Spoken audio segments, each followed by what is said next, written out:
the way my career ended at Manchester United, it was almost like the book wasn't closed. I've not even said like bye to the fans. There's not been a parting of the ways between us. Well, you normally get an idea if you're going to get a new deal or not, either one way or the other, before the last day of the season. Listen, someone comes to you, the CEO, Ed Woodward, would come to you normally and go, we're not giving you a deal, or we know you're not going to sign, so look for pastures new, end of the season. I didn't get either of them. Last day of the season, we play Southampton, game finishes, and I come in a change room, and the directors and stuff always come into the change room, home and away, and just shake the players' hands. So Sir Charlton, Ed Wood would come in, and then he stood next to me. Ed Woodward or sat next to me at that point after the game. My boots all still on, etc., and just said, "Listen, we're not going to renew your deal. Thanks for your services at the club. You're free to go and just speak to other clubs and what you want to do."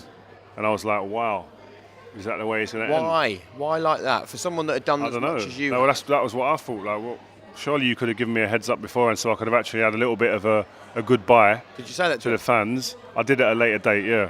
But at the time, at the moment, I was just numb. I just sat there like, whoa. Actually, I thought, because it got to so late in the season, it was the last day of the season, I thought, well, there's probably going to be a role for me here somewhere, doing something, whether playing or coaching, playing or whatever, or given an option to do something, because they surely would have told me before this day. But it never happened, and I just felt that I deserved to be able to say bye to the fans, to people at the club, the dinner ladies, CAF on reception, but I just wasn't afforded that kind of the time to do that, and I was bitter for a little while, if I'm honest. It's a strange way. We just sat here and spoken for half an hour about elite environments and bringing people in, the culture of winning, and that's what really made me start thinking, like, this place isn't being run properly. This isn't the best team in the land and in Europe, in the world, that I consider should be doing things. And then after that, I'm seeing the way that people, like other players who've done 10 or plus more years at clubs, leave their club, and I'm thinking, wow, I didn't get this. This is mad.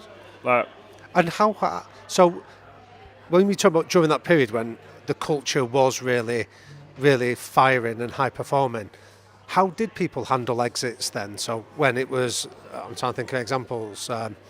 What, people that have like been there a long time, somebody or like that? Like, how was his exit different from yours? I don't know. I don't look at other people like that. I wouldn't go, let me compare. Well, okay, Vidic is probably a better example. He'd been told earlier, not signing. Yep. You can go somewhere else. It was the media obviously were allowed to know. The fans all knew. End of the game, last day of the season. See you later. So he had probably 2 months of saying bye to everyone. Thanks, great conversations with certain people. I've had a great time here, etc.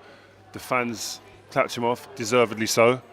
And I was sitting there after, when I'm looking back, thinking, wow, I weren't afforded that. Do you know what I mean? And why do you think that is then? I don't know. So if you apply that awareness, maybe short-sighted. Someone didn't see it, just overlooked it. I don't know. Do you think on reflection though, it's but then there's a lot of players that could say that as well. Sitting like John O'Shea, done over 10 years. Wes Brown, product of the youth academy, same. Yeah. Went out like that. Darren Fletcher probably. I mean, a lot of players went out like me, like that. You've gone on though to run numerous businesses, right? We're sitting in one of your restaurants now, whether it's magazines, working in TV, your own clothing brand, the social media stuff. You've got loads of things going on.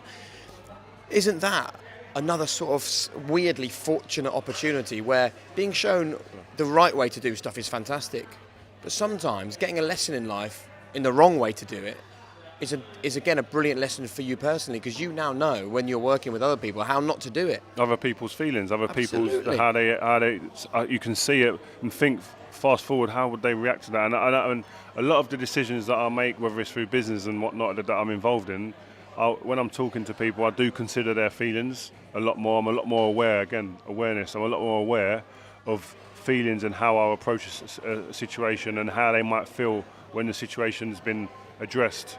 And I try to be very accommodating, but with a steeliness as well. And but it's difficult. It's not easy when you're in the midst of it all.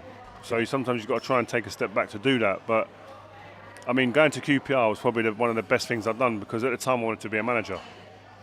And going into management for Man United, where it was a well-oiled machine for 12, 13 years, I hadn't seen any instability really or Right.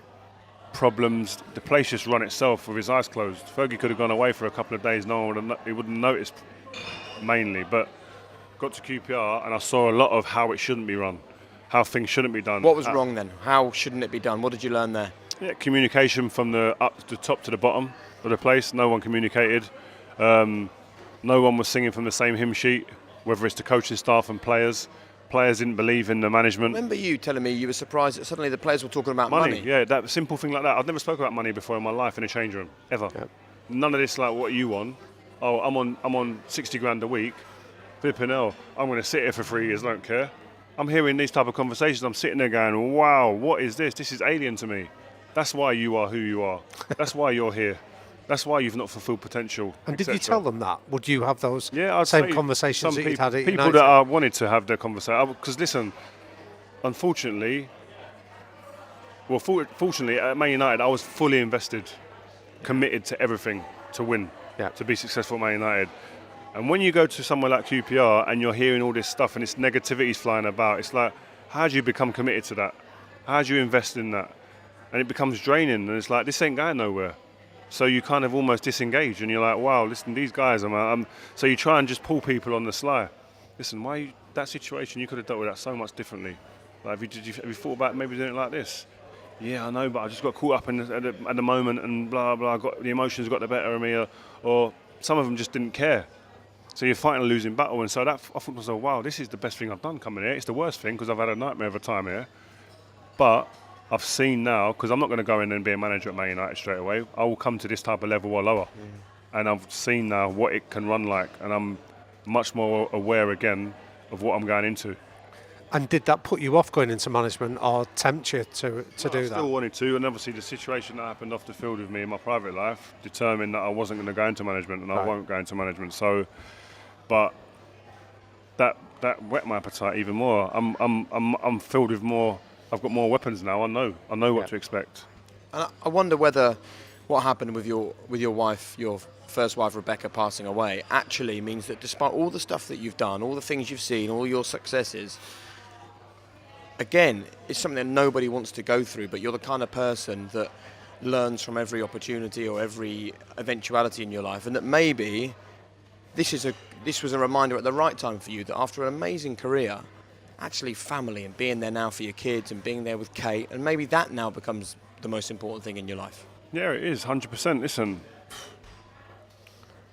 you wouldn't wish that on anyone. Yeah, probably the 2-3 years that I had, and my mum passed away as well, was like, you can't, that's not on the script. It shouldn't be on the script for anyone. But again, I've got 3 kids that will be relying on me to make sure that I stand up and I get going again, and I can be an inspiration to them. I can show them steps in life and be that kind of person they look to for inspiration or for guidance or just to watch and learn. Like even going in the gym, we messed about going in the gym. You're in early in the gym, whatever. But my kids are leaving school to go to school at whatever time it is in the morning, before 7 or 7 o'clock, whatever it is. And they're seeing me all kitted up to go in the gym, and I'm walking in the gym as they're walking out. I ain't telling them to be healthy. I'm not telling them this is part of a lifestyle. They're knowing that's a lifestyle. They're knowing that's why Dad's healthy and that's why Kate is healthy.